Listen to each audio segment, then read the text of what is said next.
Hello everybody, welcome back to iCommand. This is TV Boy. We've got another Skirmish game log review for you guys today for Season 9, and this is going to actually be a league game that I played against Adam. This was for the Asynchronous League. For those who don't know, we've introduced a new way to play competitively. In addition to the tournaments that you can sign up for, if you want, you can also just play competitive pickup games in the Discord. If you just ask your opponent if they would like the game you play against them to be a league game, and then you post the results in the asynchronous league reporting channel in the Discord. The games will be counted and added to a leaderboard, which will be updated weekly on the main site, so you can see how you're doing month to month in the league. It will reset. We'll reset the leaderboards each month, but then you can go back and look at who did the best in each month. We're also going to have overall standings, which will include tournament performance as well, and we'll also track by faction. So we'll see which player is the leader in each faction, and which factions are doing the best, etc. It'll be a fun way to play competitively without the formality and structure of a tournament. You can just get competitive games in whenever you're getting your pickup games in on the Discord. So anyway, this was a league game that I played against Adam. And again, we're on infiltration games. I am playing I think my favorite list right now, which is Drokkatta with a single set of Rebel Sabs. We've also got Ko-Tun, Saw Gerrera, Mern, and then the Rebel Care Package with the Heavy Fire Skirmish upgrade. And then we're playing against Adam, who's playing what I have dubbed the Scum Weenies list. This is Scum efficiency. Scum efficiency.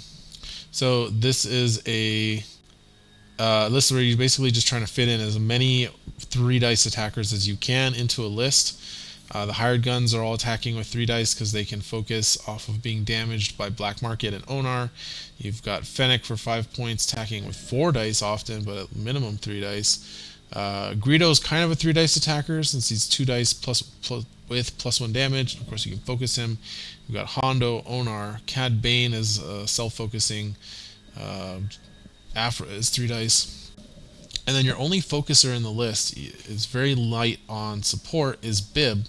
And then you run First Strike as well. So Bib Fortuna can focus 2 figures each round, but you're spending VPs that you gave to your opponent to do so. So you're taking a bit of a VP disadvantage to do that, but the list is very efficient in terms of how many attackers it has in it. We've got 1, 2, 3, 4, 5, 6, 7, 8 attackers really that can hit pretty hard. So this is a tough list to deal with, and they've got good range on this map.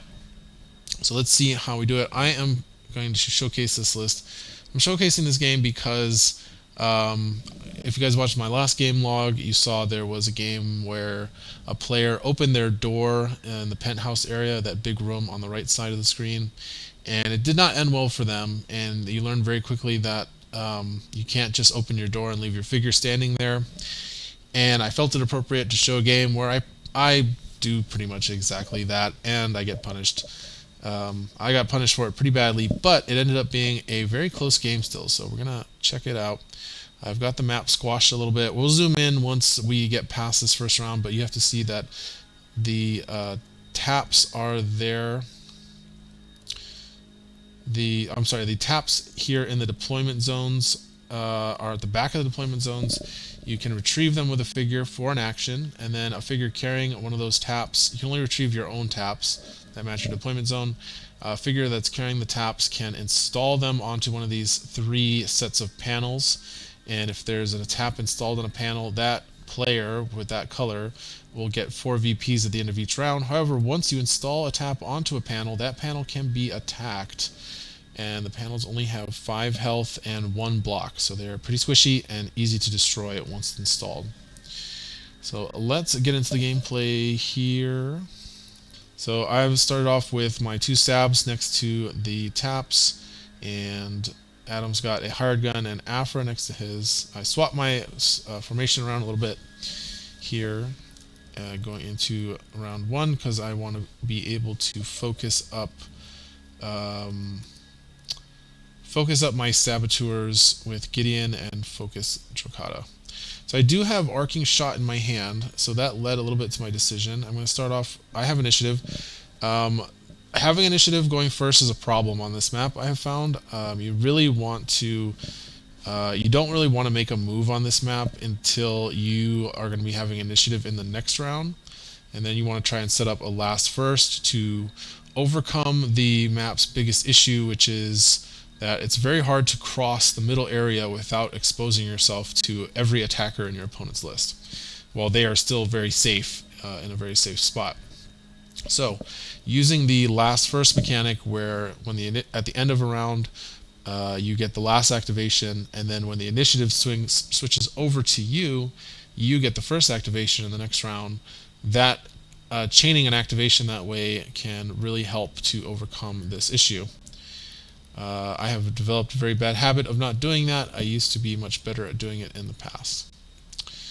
Alright, and we're going to see that... I'm not sure how the doors got swapped here.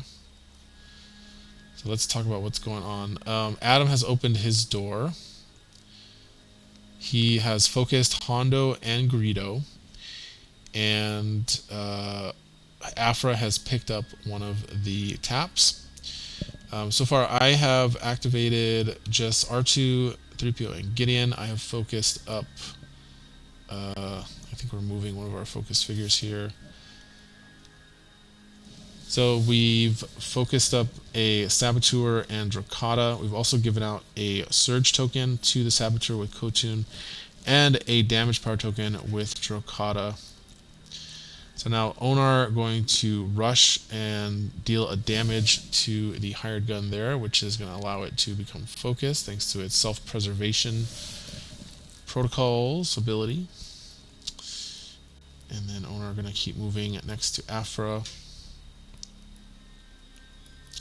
So wasn't sure what I wanted to do here. I felt like I did want to have my door open because with Arcing Shot, Drokkatta can actually do some cool stuff. Normally, if you move here or to here with Drokkatta, normally you would be able to only target this space, which is why you see that Adam is positioning his figures to the left of that space. But with Arcing Shot, you can actually, by targeting this space, you can then attack something that's standing here. And since he was clumping all of his figures together, I was thinking I could get some really nice area of effect damage with a focused Drokkatta attack and do well in the trade. But Adam did keep his door closed till pretty much the very end. And we've got his hired guns moving up. One of them carrying the tap, so moving over to the left side where the panel is. And then he's got Cad Bane on the door and also on the terminal, so he can open that door and still attack in the next round.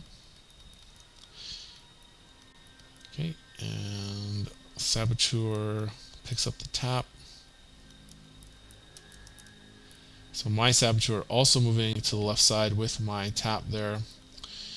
And then I decide I want to go with this Saboteur here. So he's got a hired gun right there.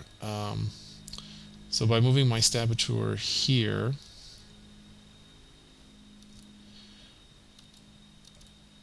I can go 1, 2, 3, 4, 5 to here. And I can actually get a pretty good attack off, so I'm threatening these squares here. So Hondo going to move up to the far left side. So he is now setting up an attack with his focus Hondo to kill my Sab, which I've positioned a little bit recklessly. If you're playing on the blue side, really it's from here to here. Your 8 spaces right here that I've highlighted with the black selector is really where the only place you're really safe. You can be kind of safe over here if your opponent is mostly moving to the right side. However, you want to be really careful about putting something here because your opponent can see that and react by coming to the left side, and they can very easily set up an attack on you from here into your figure. So yeah, you got to be careful with that.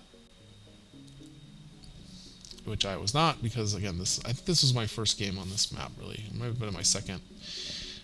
So I activate Drokkatta and I do something stupid.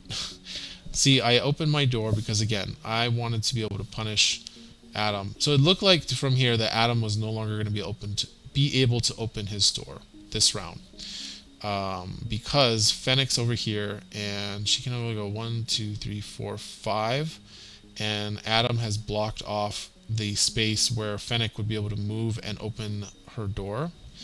So it looked to me like maybe I would have a round where I would only have to worry about maybe taking one attack from Adam's figures if he opens his door, and I could survive that and then retaliate and do a bunch of blast damage and with arcing shot. But he moves Fennec up to the door here. I really should have just left my door closed. Adam's going to buy heightened reflexes with Black Market, which is also going to focus up his hired gun. And now Adam gets to activate with initiative. And of course, Fennec can just open the door and attack. Going to use Element of Surprise here. And discards Bib Fortuna's card and shuffles it back into the deck for Bib Fortuna's Illicit Arms ability to discard a command card to add +1 damage. And I take a pretty good amount of damage here. 6 damage, and of course here is where I messed up as I did not account for strength in numbers. So Opportunistic is going to be played to get Fennec out of danger, sort of. Not really though. But strength in number is now going to allow Adam to activate another figure that costs 7 or less. So we're going to be able to activate Cad Bane here, and Drokkatta only has 6 health, and Cad Bane's the hunter. But Cad Bane does have to move pretty far forward in order to get the accuracy he needs. He's got +2 accuracy built in, but he's rolling red, green, green, so very poor accuracy on the dice. So it has to move up to guarantee a hit at range 4. I just noticed I didn't have the dice sound turned on. But unfortunately, with only having to deal 6 damage here, is going to be able to surge for +2 and does have heightened reflexes in hand. So we're going to use heightened and then pitch a card with Bib. But he does have to pitch Celebration at least. It looks like the last card in his hand to get the kill. So it isn't able to celebrate Drokkatta, which I think is going to be big. So, okay, so that was it. So Drokkatta goes down. I had a focused damage token powered up Drokkatta ready to go and just dies before doing anything. And I mean, gotta say, feels bad, right? When something like that happens and you know you did something wrong and you get punished super hard for it, you almost want to be like, well, there's no point anymore. For some reason, when that happens to me, like I do get a little tilted inside, but then my brain immediately goes, how do I come back? How do I make a comeback here? And so now I realize, okay, I was super risky with Drokkatta, but I was also super risky with these Sabs, and so now I need to make a play here to I need to make a play and hit back as hard as I can before I lose these Sabs too. So I activate the Sabs. I've actually got quite a lot of good cards. Let me see what's in my hand. So, and that sucks too because Arcing Shot's now kind of a dead card. But luckily we have Saw Gerrera who can discard cards to deal damage to for area of effect damage. So I've got Reduce the Rubble, which deals 1 damage to every figure within 2 spaces of a target of a heavy weapon attack. I've got Wild Attack, which adds a red and a white dice to the attack pool. And I've got Collateral Damage, which can deal 2 damage to any figure within 3 spaces, no, within 2 spaces of a target of heavy weapon attack. And I've got these squishy little hired guns that have 3 health left remaining. And I realized this is a good opportunity to try and take these out before they can activate and get their attack. And because of where they're positioned, I can do so without giving them a parting shot as well. So that's my goal here, is I'm going to try and kill both of his hired guns without giving them any attacks this game, because that's why hired guns are really good, is that it's really hard to take them out without taking any attacks from them, because they can party shot. So we're going to go with the hired guns. I'm going to start off with the focused one. And Adam did put his Greedo in a position where he can be attacked here, so I'm going to go for that. The thing I like about Sabs is they're so expendable. Only 3 points, so you can really rush them in to deal a bunch of blasts and stuff. And then you really don't care when they die because they're only over 3. But they'll do a bunch of damage before they go out. So going to spend a surge power token on this.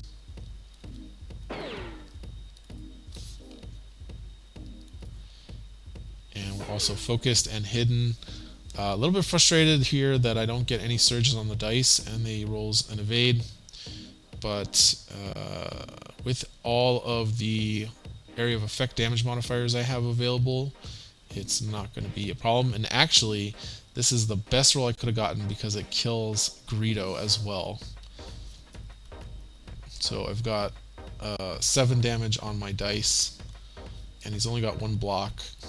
So I'm going to do 6 damage to Greedo, and then use the 1 surge I have left over to blast 2.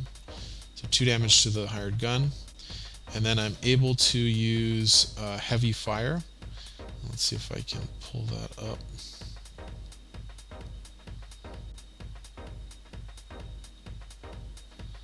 There we go, heavy fire, just a great card in general. Really slept on in the early days when it first came out, which I guess was back in the final expansion of the game, Tyrants of Lothal, but people really slept on it because I guess back then the only good heavy weapons were the expensive ones, where it's not as good. So, but here we are able to exhaust it, and we can choose the defender for one of the choices. We got 2 dice in our printed dice pool, so we get to choose 2 figures. So I get to choose Greedo, who has 1 health remaining from this attack, and then I get to choose a hired gun, who also has 1 health remaining. So with my single focused hidden tokened attack, I'm able to very luckily take out Greedo. I was really just hoping to take out the hired gun.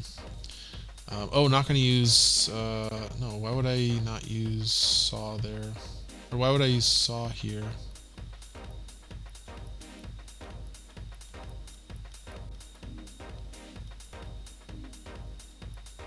Interesting, so I use Saw.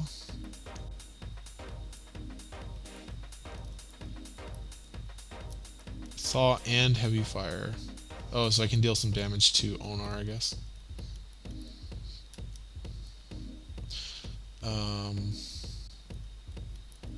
I think it's because I just wanted to get Arcing Shot out of my hand. And then Greedo is going to use his Parting Shot here. And actually rolls pretty high, but with the focus, 7 damage on the dice. But I get kind of lucky here again. I survive with 1 health remaining on my Saboteur. And that Saboteur is going to be important later. Now we've got the other Saboteurs activating. And here I realize I can actually get the kill on the hired gun thanks to collateral damage.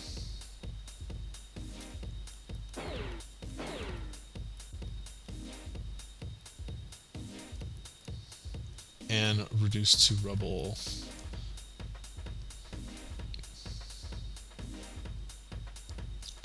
So reduced to rubble is going to deal 1 damage to Hondo and 1 damage to the hired gun. I also stunned Hondo, so this is actually going to make his life pretty difficult by surrounding him with difficult terrain. And then collateral damage comes out to take out the hired gun. So got me a nice bit of comeback points there. 10 points in kills. Pretty much matched what Adam was able to get. So I was feeling a lot better after this activation. Still definitely misplayed, should have played that better. The funny thing is, if I hadn't exposed Drokkatta to that attack there, I probably would have just lost one of my hired guns. Probably both of them. So I really should have played much safer. But by presenting so many attackers on multiple fronts, it looks like I was able to at least give myself more options when it came to my activation. So gonna play Planning here by Bib Fortuna. Did excavate that planning, so very good. And then Bib Fortuna gonna focus up Onar and Afra. 3PO gonna focus up Ko-Tun here. R2 gonna draw a card and move out of danger, so I don't want to give up any more points than I need to here. And then Afra gonna move up to install the tap onto the panel. Okay. Now I am focused up. Oh, so I didn't activate 3PO. I activated R2 to move away, and now I'm activating 3PO, focusing Ko-Tun. And now Hondo is going to attack with a focus.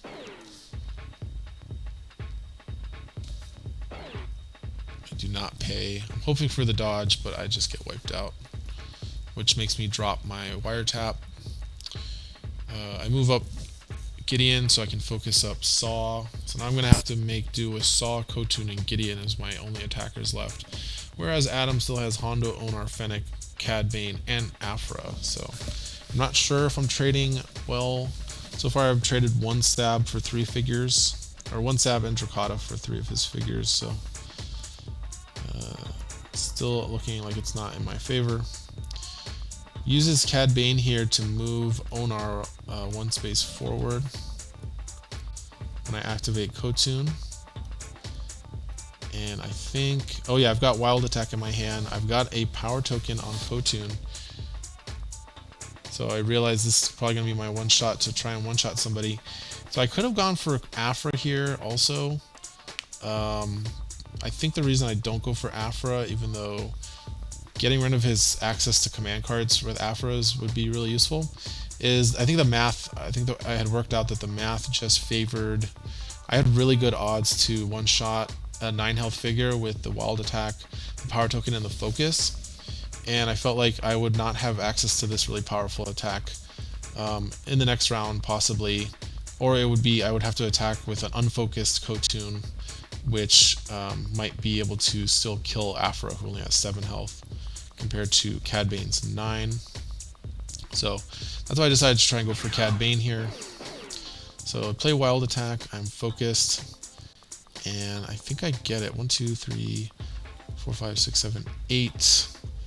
He's got 2 evades, so stopping both of the surges. So I go ahead and re-roll the blue. So I was only doing 7 damage total there, but with that re-roll I managed to get up to 9 that I needed. I could have also re-rolled the other blue as well if I needed to get even more damage. The nice thing is Ko-Tun has Professional, but when you use a power token on her attack, she gets to re-roll 2 dice when she attacks, so very powerful. She is quite competent as an attacker, but I did have to put her out into danger to do that. So now we're going to see, we had Fennec. I think Onar is the only one who hasn't activated yet, but I do activate Mern, it looks like, and I get to look at his command card hand with Intelligence Leak. So here I find extra protection and urgency. This is kind of a tough choice, but my reasoning here was, okay, if I know extra protection's there, I can play around it, and I'll just make sure to attack Onar when possible, especially if I know he's going to rush in. Urgency is much more problematic here for me because Onar has not gone yet. So if Onar is able to urgency, he will be able to go 1, 2, 3, 4, 5, 6 to here. It will be much more likely he'll be able to attack Ko-Tun and spend all of his surges when he attacks me, which will make him do a lot more damage. He could possibly one-shot Ko-Tun if he's close enough. But if he can only go with 4 spaces, 1, 2, 3, 4 to here, that makes it a range 5 shot on Ko-Tun, which makes it much more likely that he can't use the +2 surge because it will mess up his accuracy. So that's what I'm trying to do here. Is I want to stop the urgency from letting basically movement. Onar converts movement into extra damage because of his -2 range on his surge abilities.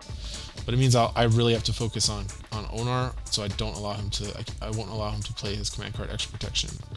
So yeah, Onar's going to come down. He's going to make his range 5 shot.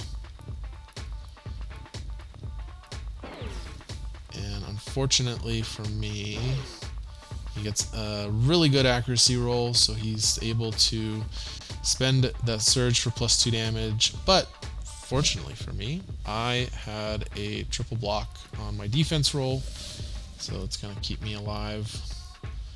Although I take 6 damage, so it wasn't like I was really at any risk. Although if he didn't have Assassinate, because I know what's in his hand. So now Saw is going to try and be sneaky and going to take the shot here on Onar. Focused and hidden. The hidden can matter sometimes for Saw. Can force surges through, but like in this case, my roll was pretty bad. So, but I do end up doing 5 damage. I think he uses Get Down, so I'm going to do 4 damage to Onar here, and I'm going to stay hidden. I wonder if I should have used Brutal Tactics or Wanton Destruction. I think I forgot to use Brutal Tactics, by the way, earlier. Like Hondo should have been weakened there. So Adam reveals Cad Bane's command card with Black Market, and that means he gets to sell it to get 2 more VPs. And oh yeah, I have Induce Rage. So this is a neat card in this list because obviously you're using it with Heavy Fire. But it's actually quite good. You use it with Saw as well. I just realized this when I was playing this game.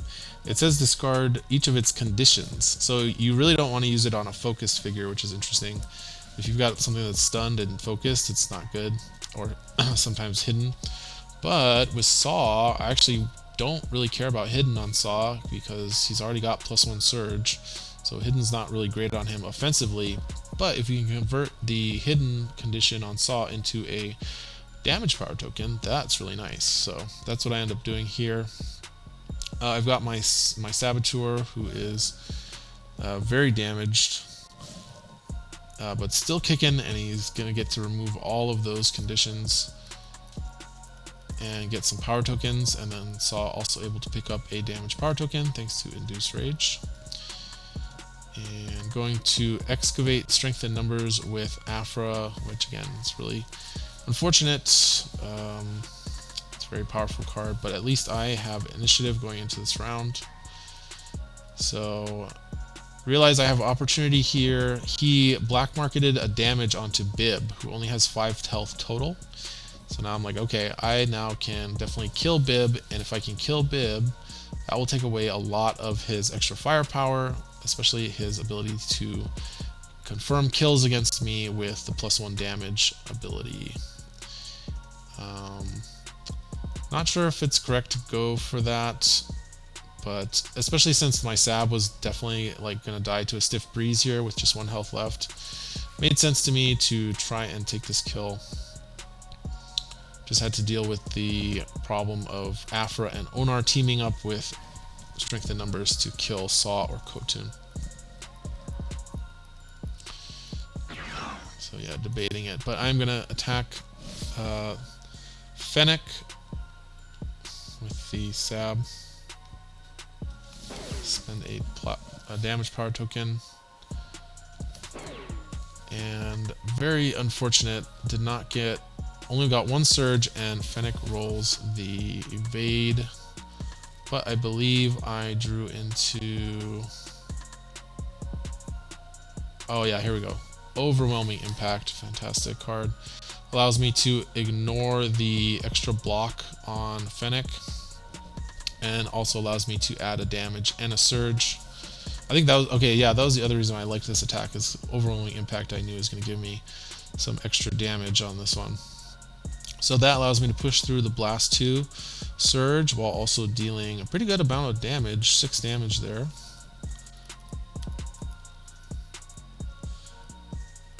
going to discard my negation. Since I have initiative and I kept it, I'm not going to need negation to keep initiative until 2 rounds from now. And then also going to use, so I use Saw, this is Saw Gerrera, discarding negation to deal 1 damage to Bib Fortuna. Again, I'm not sure why I didn't just use Heavy Fire for that.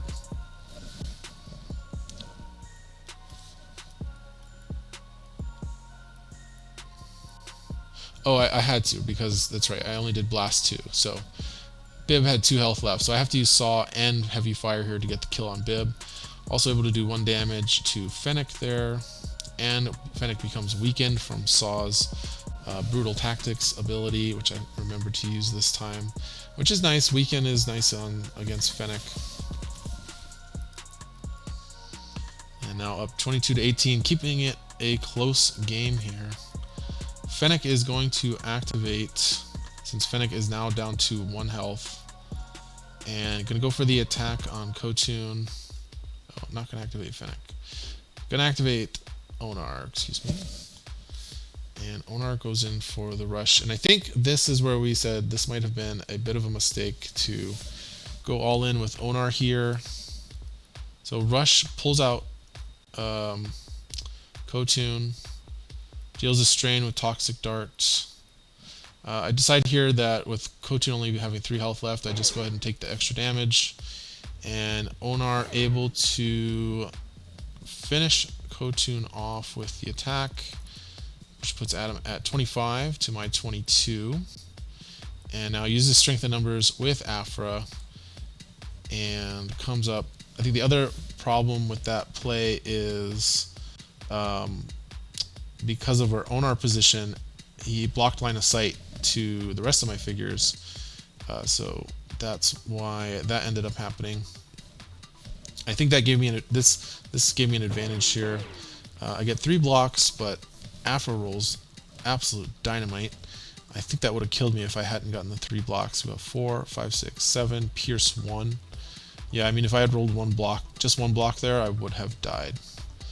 But Saw manages to live, takes 4 damage, and then Aphra. Trying to decide where he wants to put Aphra. So I think the reason that it's like, why not just run away with Aphra here? The reason for that, if I can kill Fennec, since he chose not to activate Fennec here because, right, I guess he was worried about losing Aphra, although I don't know if any of my figures could have one-shotted Aphra. But he didn't go with Fennec, so now Fennec is standing there in the open with only 1 health left. And so he has to figure out if he should have Aphra stand here to block. Because if I kill Fennec, Fennec is worth 7. So that will put me up to 29. So Aphra is moving, or Adam's trying to decide if he needs to just move Aphra away from this fight, or if she needs to block my movement so that I can't just pop out Saw, shoot Fennec, and then pop back into cover. Because the thing that would really punish me is if I go to attack Fennec and she goes a dodge, and now I've got Saw stuck in the open and damaged. That would definitely put it in Adam's favor. So he does decide to leave Aphra right there to block my movement. But I have Heart of Freedom in my hand, so it didn't really matter that much. So I heal off 2 of the damage. I go 1, 2, 3, 4 with 2 movement points left. Because of the +2 accuracy on Saw, I get my minimum accuracy. So I think that's what he was trying to stop too, is the 1, 2, 3, 4. Yeah, but I get minimum accuracy. So I spend the damage power token. No, actually I don't spend the damage power token, and my reasoning for that was I looked at what I could possibly roll, and without the damage power token, there's absolutely no way Fennec survives the attack unless she dodges, in which case the damage power token is irrelevant. So it didn't make sense at all to spend the damage power token here on this attack, even though I know that Saw might not live through Hondo's attack. It just makes sense to save the damage power token here. So I do take out Fennec, and I get 2 extra VPs on her from her bounty ability. So I go up to 29, and then I continue moving to this spot where I feel like I'm going to be safest from Hondo. So Hondo still has a target in the original Saboteur. So Hondo's going to activate, and I'm going to attack the Sab that took out Bib Fortuna, and that is going to kill the Saboteur. But again, only worth 3 VPs, so Adam goes to 28, and I believe this was the last round. But Adam has the tap installed over here, and that's going to give him 4 VPs at the end of this round. So I have to either go try and kill the tap, or I have to take out Onar. But I think it's going to be much easier to take out Onar here. So what I do is I activate 3PO first. I focus up Gideon. Now Gideon can actually see Mern and Onar. So Gideon focuses Mern and then attacks Onar with focus and hidden, and able to do 5 damage here. And now R2 can actually move up and make an attack. Oh no, but I drew a card just trying to find something, because I have positioning advantage in my deck, which is 0 points while attacking, apply +1 damage to attack results. So I actually thought it would be more valuable to try and draw that with R2 than just to whiff an attack. But I don't think I drew it there. And now Mern can come up. It just has to deal 2 more damage, and Mern able to take out Onar, putting me at 35. And at the end of the round, Adam gets 4 VPs going to 32, and that is going to be the game, I believe. Oh no, we had one more round. Oh yeah, that's the game. So great game. Again, terrible play there with in the beginning. I'm still learning this map, as I think a lot of us are. I've realized now that you really just want to keep your doors closed, stay hidden until you are ready to do like your last activation, and then have first activation in the next round, and just keep focusing up. And it's very interesting map, quite difficult to play on, very easy to mess up on this map. It is very punishing to mistakes, I will say that for sure. Alright, thanks everybody for watching, and check out this skirmish game log, and we will see you again for the next one.